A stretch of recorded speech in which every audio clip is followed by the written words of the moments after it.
এজন বৰ সহজ সৰল ব্যক্তি দৈনিক হাজিৰা কৰা টকা কেইটাৰে কোনোমতে ঘৰখন চলায়। তেওঁ নিজৰ সন্তানৰ বাবে বহুত দুখ কষ্ট স্বীকাৰ কৰাৰ বিনিময়ত আজি তেওঁৰ সন্তানে নিজে দুটকা ঘটিব পৰাকৈ ডাঙৰ হ'ল। মানুহজনৰ এটাই দুখ, কাকো ডাঙৰকৈ কথা ক'ব নোৱাৰে।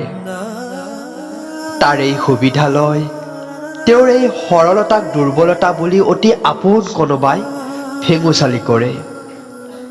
তথাপিও তেওঁ সকলো নীৰৱে সহ্য কৰি যায়, কাৰণ তেওঁৰ সন্তান এতিয়া ডাঙৰ হ'ল। তেওঁৰ বাবে যাতে তেওঁৰ সন্তানে ক'তো কথা শুনিব লগা নহয়, এই ক্ষেত্ৰত তেওঁ সদায় সচেতন।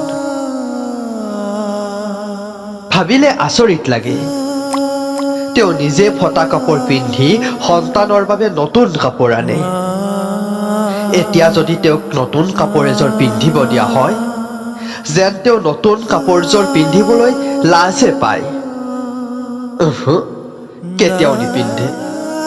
তেওঁৰ হয়তো মন যায় বেলেগৰ দৰে নিজৰ সন্তানক মনে বিচৰা ধৰণে সুখ দিবলৈ। তেওঁৰ মনটো বহুত ডাঙৰ, সেইবাবেই চাগে ভগৱানে তেওঁ বিচৰা ধৰণে সুখবোৰ নিদিয়ে।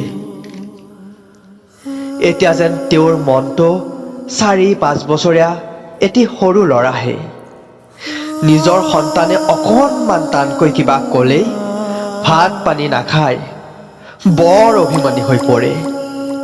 তেওঁৰ যিকোনো সিদ্ধান্ত এতিয়া সন্তানক সুধিহে লয়, কাৰণ তেওঁৰ বাবে যাতে সিহঁতে কেতিয়াও কোনো বিপদত পৰিব লগা নহয়। নিজে নাখাই নিজৰ সন্তানৰ বাবে সাঁচি থোৱা জনেই মোৰ দেউতা। নিজে যন্ত্ৰণাত ভুগিও নিজৰ সন্তানক বিলাসী জীৱন দিব বিচৰাজনেই মোৰ দেউতা। বৰ্তমান সমাজত যেন বিলাসী কাপোৰ পিন্ধি বিলাসী গাড়ীত ঘূৰিলেহে সমাজৰ লগত খাপ খাব পাৰি। তেনে পৰিস্থিতিত সেই ব্যক্তিজনেও আনৰ তুলনাত নিজৰ সন্তানক অলপো পিছ পৰিব দিয়া নাই। নিজে স্কুলৰ বাৰান্দালৈ গৈ নোপোৱা মানুহজনে সন্তানক উচ্চ শিক্ষিত কৰি তুলিলে।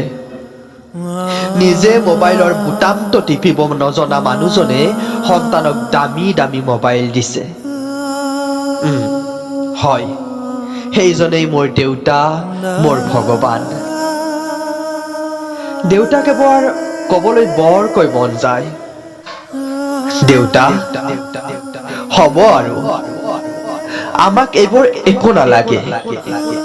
তোমালোকে আমাক এই ধুনীয়া পৃথিৱীখন উপহাৰ দিলা, ইমান কষ্ট কৰি ডাঙৰ দীঘল কৰিলা, নিজে খুটি খাব পৰা কৰিলা।